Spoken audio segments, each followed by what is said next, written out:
кылып ортага барган кезде бизден акындардын айтыста кызыктуу окуяларын сурайт. Айтыста енді мына жақта Қырғызстанда қалай беретінін білмеймін, бізде монтаж деген нәрсе көп өте. Телевизордан бергенде көп нәрсе монтаждап тастайды. Сонымен көп қызықтардың барлығы эфирден берілмей қалады. Сол үшін айтысты залға келіп көрген жақсы да. Өйткені телевизордан көргенде барлығы монтаждап тастайды, ештеңе айтылмаған сияқты да. А бірақ ақындар маңыздарды ең қызықты оқиғалар, саяси жақтарды алып тастайды. саяси жақтары, сосын кейде критикаларды. Бірақ ақындардың көп қызықтары осындай отырған отырыста болады да. Енді ол закадровый, оны түсіре бермейді ғой енді. Бізде осы қырғыз қазаққа танымал екі ақын болған. Біреуі Есенқұл Жақыпбеков деген ағамыз, өте классик ақын болған, марқұм қайтыс болып кетті. Одан кейін Шорабек Айдар деген ақын ағамыз Таразда. Екеуін айтыстың біздің алдыңғы буындағы үлкен кісілер. Шорабек ағаның айтысқа келген жаңалығы ол юморист, сатирик. 86 жылы айтыс ең алғаш ашылған кезде, проблеманы айтуға болмайтын кезде барлығын юмормен айтқан. Сатирамен айтып, халықты күлдіріп отқан, заодно критикалай кетіп отқан да. Көп соны білмей қалған, негізінде көп нәрсені, жаңағы колдинге байланысты нәрсенің барлығын көбін осы сатирамен айтып, өз түрі де сондай бір юмористический сондай бір типажды ерекше. Ал Есенқұл Жақыпбеков деген ағамыз, оны бүкіл қазақтың жақсы көретіні, ол кісінің шешесі орыс, әкесі қазақ. Бірақ сондай шешесі орыс болса да, қазақтың айтысында жүрген үшін халық жақсы көріп кетті да. Өз алыстан қарасаңыздар, Есенқұл ағаның суретін қарасаңыздар, орыс сияқты. Көзі көп, көзі сары, бірақ ең бір қазақтағы санаулы мықты ақындардың бірі да. Сөйтіп, жаңа Шорабек Айдаров екеуі құрдас, сіздер сияқты. Бір-біріне отырған жерде қатты тиіседі. Сахнада да тиіседі. Енді Шорабек аға кезінде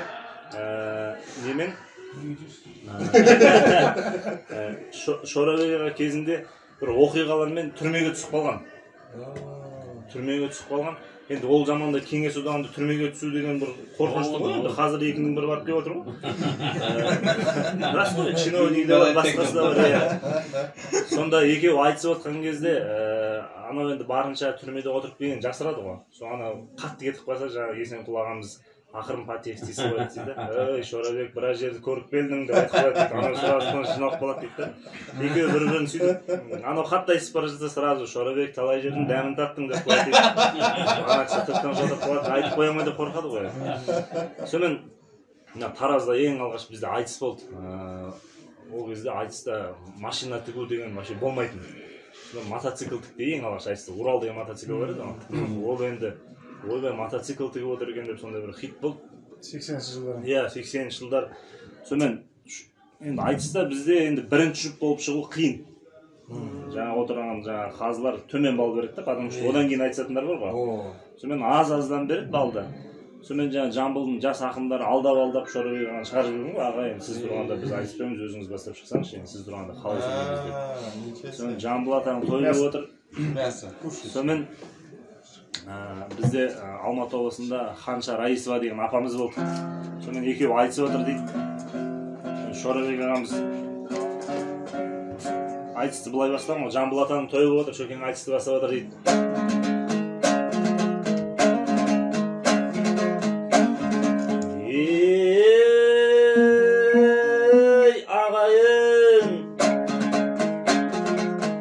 Ендеше ойын бастаймын.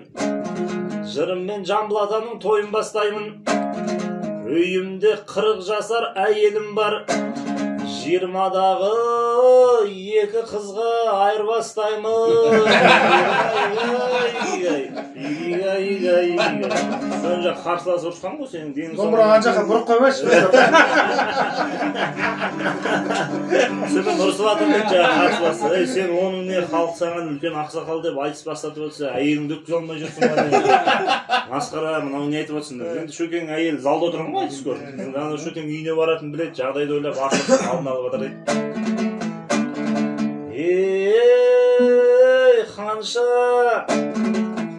жүргем жоқ, әйелімді өткізе алмай. Ол да кемпір болады көп ұзармай. Әдейі екі қызбен салыстырдым. Жүрген соң жақсылығын жеткіз алмай.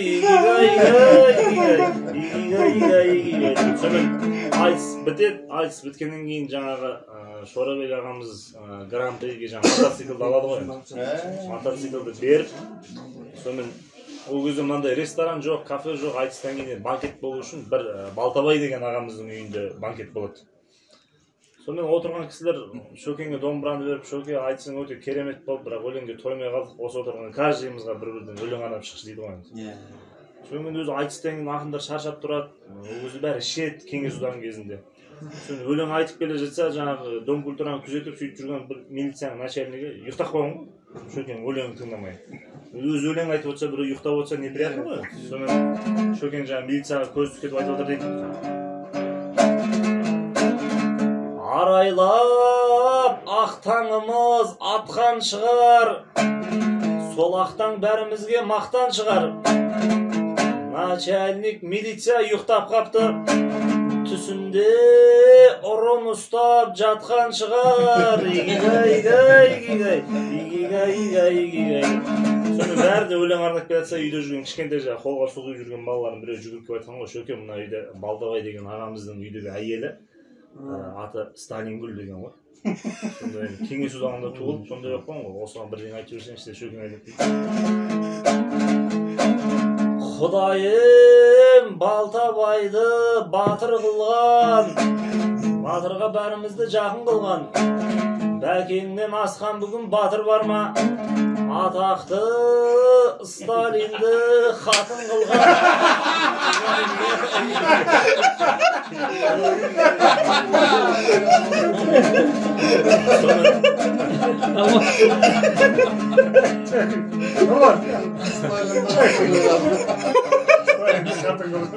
Сөйтіп Сталинді қатын қылып, кім Шорабек ағамыз Алматыда болатын үлкен Ленин сарайында өтетін республикалық айтысқа путевка алады ғой енді.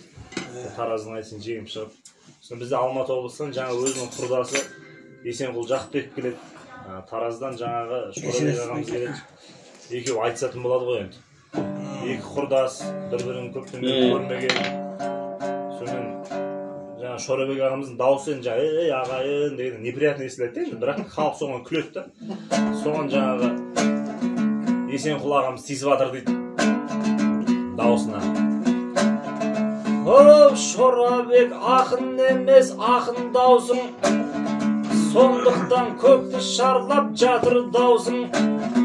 Жамбылдың бар есегі бақырады, алыстан естілгенде қашыр даусың. Десе, шешесі орыс қой Есенқұлдың. Қашыр дегеніне Шорабек аға жауап беріп жатыр дейді. Ағайын, Есенқұл неге сонша жетіседі? Білмеймін жетіскенде не түседі? Есекпенен жылқыдан қатар туған, қашырда сен секілді метиседі.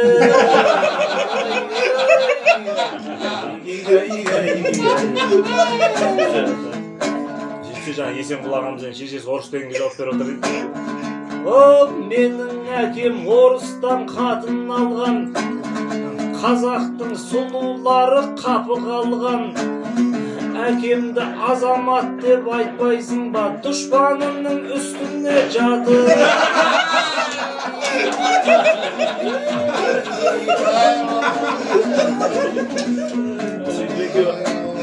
Сөйтіп екеуі айтысады. Сонымен енді онсыз қызықтар көп. Бізде Балғынбек Имашев деген ұстазымыз бар. Өте Балғынбек келіп тұрады. Иә, қырғызға да танымал, қазаққа да танымал. Бізде Қызылорда облысы Қазақстандағы ең бір қазақи аймақта, енді орыстардың өзі қазақша сөйлейтін жер. Сөйтіп жаңағы Серікзат Дүйсенғазин деген ақынмен айтысып отырады ғой сахнада. Сонымен бір апа айтыстың үстінде, жасы үлкен, сахнаға жүгіріп шығады, қолында мынандай костюм шалбары бар. Ой, Балғынбек айтыс тоқтады. Не болып апа, тыныштық па деді. Қолында кішкентай немересі бар. Енді Қызылордаға күнде келіп жатқан жоқсың. баламның аузына түкіріп кетті. Мен саған кашим шалбарды берем дейді ғой енді. Соны жаңа қарсылас Серзат ағамыз айтады, Балғынбек ақын едің, атан жігер, мынау ел әр сөзіңді атап жүрер, балаға түкірудің дәрі болмас, одан да қолыңды жай батаңды бер деп. Сөйтсе Балғынбек ағамыз жаңағы кашим шалбарды көріп бата беріп отыр дейді. Мен өзім қабан жырау тұқымымын, Құдайға айта көрме күпір інім, жортқанда жолың болсын айналайын, әрқашан деп жүргейсің шүкір інім. Құдай ау мен не деген бақыт дедім, костюм шалбар тұрады түкірігім.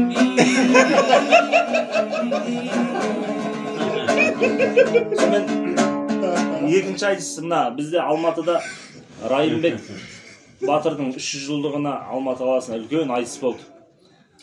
Бізде Маңғыстау деген Батыс Қазақстанда жер бар. Ол жерден ақындар өте аз шығады, бірақ та аз шықса да саз шығады. Мықты ақындар шығады да. Араға бірақ жылдар салып шығады. Бұрын Менс Қосынбаев деген ағамыз болған. Сол арада біраз уақыт тоқтап қалып еді. Кейін Нұрлан Мұсайып деген ақын шықты. Нұрлан Мұсайыптың бойы өзі бір менің бір белімнен келеді. Бірақ тілі бойынан ұзын да. Айтпайтыны жоқ. Мықты. Сөйтсе, неге олай болды деп енді біз қараймыз ғой. Сөйтсе, жаңа Маңғыстауда Ақшымырау Қызан деген ауыл бар екен. Адамдардың барлығы айтқыш. Үлкен кісілерден бастап жастарына дейін шешен. Отырған жерде адамды жындығы жібереді сөйлеген кезде. Сөйтіп, сол қасиет жаңа Нұрланға жұққан ғой енді. Отырған жерінде адамға түзу жауап бермейді. Сөйтіп, сол Ақшымырау Қызан деген жерде Қошанай деген кісі өткен. Қошанай айтыпты деген сөз кәдімгі Батыс Қазақстанда бір кітап болып жиналып қалған. Оның анекдоттары живой анекдот. Өмірде сондай табиғи адамды. Бізден әдебиетте Қожа Насыр дейміз ғой енді. Тура сол табиғи Қожа Насырдың бейнесі сол Қошанай деген кісі болған екен да, бірақ айтқандары өте мықты. Қошанайдың жездесі, жезде дей ма бұл жақта? Жезде дей. Қошанай өзі тұтығып сөйлейтін болған кекештен, Қошанай. Жездесі екеуі, жездесінің бұрын түйесі жоғалып кеткен ғой. Маңғыстауда түйе баға ғой батысты. Түйесі жоғалып кетті жездесінің. Сосын Қошанайға келген, Қошанай енді түйені іздеп қайтайық, сен көмектес маған деп. Сосын екеуі таңертең кеткен, түйе іздеген. Сосын түйе жоқ. Күн ыстық Маңғыстауда. Ауыздар кепкен. Сонымен бір түске қарай обедтің уақытында жолын бойында кафеге барып енді түйе іздеп өлеміз бе? Бір шай ішіп алайық деген ғой. Сол жарайды деп отырғанда дайын тамақ келгенше бір 20 минут өтеді ғой енді. Сол олар дастарханда тұрған кезде мына не деуші еді? Горчица. Ашты. Батыстың балалары оны икра деп ойлайды ғой бізде енді. Сонымен жаңа жездесі алғанда аш қарнына маңға жақ білмеген ғой енді. Өзір ауылдан келген жаққанды икраны жеп жүрген ғой. Соң тілін қуырған, ашты өшкөлеп тұрған, горчица көзінен жасаққан. Сол Қошанай сұрағым ғой, жездеке не болды деп. Соң жездесі де өз сөйтіп сөйлейді өксі. Жездесі де қу болған ғой енді. Ауылда әкем нашар жатыр еді, сол есіме түсіп кетті деген. Деп ойымда ештеңе жоқ. Қошанайда ана горчицаны алып, ол да жағып, ұрып жіберген ғой. Оғында терілеткен, ауыз күйген. Білген ғой жездесінің алдағанын. Жездесі сұраған ғой, өзіңе не болды деп. Сөйтсе Қошанай айтады дейді, сенің әкең сол жүріп кетті ғой.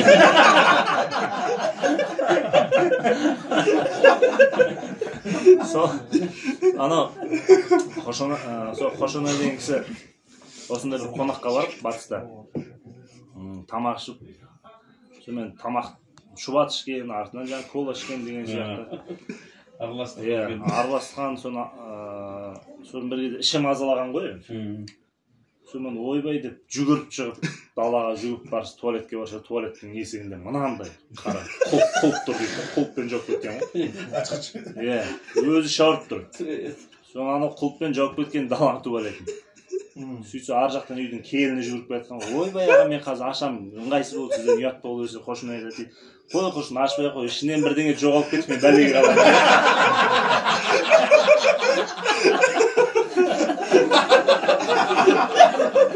İşte birden javob ketdim. Omuzun tuvaletinde. Sakınmaz. Ana, ne deyipsizler? Qaqbaq deyman betinci javobunda. Qaqbaq deyman.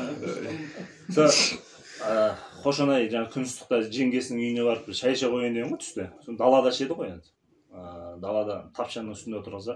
Сыртта. Қандай? Сыртта. Иә, сыртта.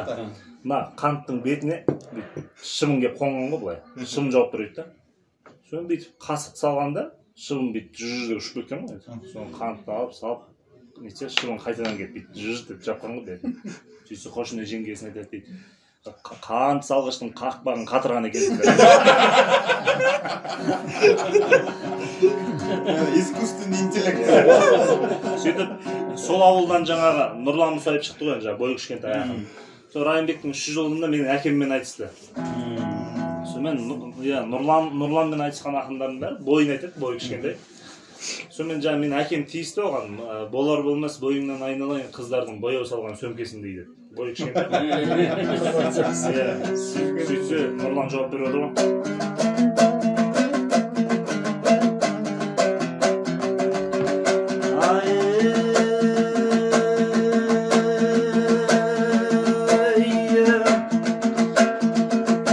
Қысқа деп тиіскенше дем алғайсың, аласа деп сен мені жеңе алмайсың. Бойымнан аласалық көргеніңмен ойымнан аласалық көре алмайсың. Мен ұзарсам дәл сендей бола аламын, сен қысқарып дәл мендей бола алмайсың. Айтеке жорғадай боп тайпалмадың, ініңе құшағыңды айқармадың. Қысқа болсам анама ұқсағанмын, айтайын мен өмірден байқалғаным. Анамнан тумай жатып мен әкеме ұзын әйел алшы деп айта алмадым.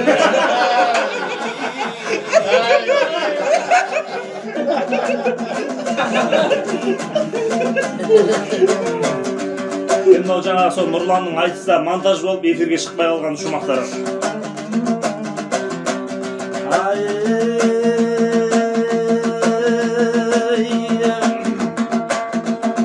Ариятсыз халықтың несі халық, имансыздық тұр елдің есін алып. Жан-жақты жалаңаштық жайлап алса, қазақтың құзғағылар көші барып. Мата жетпей қалғандай арулар жүр, етегін қарасаннан кесіп алып.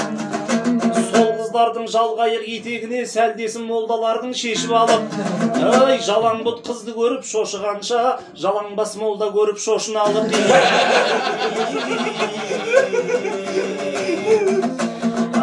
Ақандағым бір жанды сал туғызған, нарғазағым қашанда нар туғызған. Жаратқан жаббар хақтың құдірет ау, жаны жоқ жұмыртқадан жан туғызған.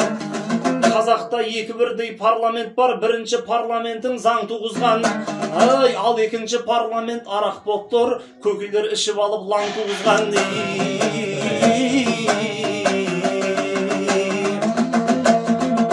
Шалдарым кеудеңе жан мейман деген, мейман кетер ордаңа сыйған менен. 70 жылдай кеңесіп кеңеспенен, араздастың инабат ибан менен. Мұсылман мойнына крест тақты, сылтау болып алтыннан құйған деген. Төрттіліктің етінен артық көрдің, доңыздара меңбекпен жиған менен. Ұлтымыз достасқан күн Иван менен, жұртымыз қоштасқан күн иман менен.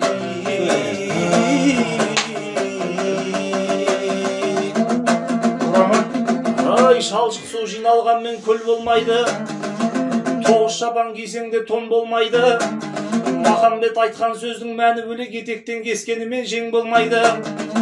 300-дің басы бүтін тұрған кезде үшкір найзаңыздан да кем болмайды.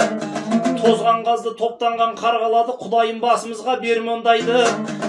Есек мінген адамға күлкі болып, ешкіменен жер жыртқан ел болмайды.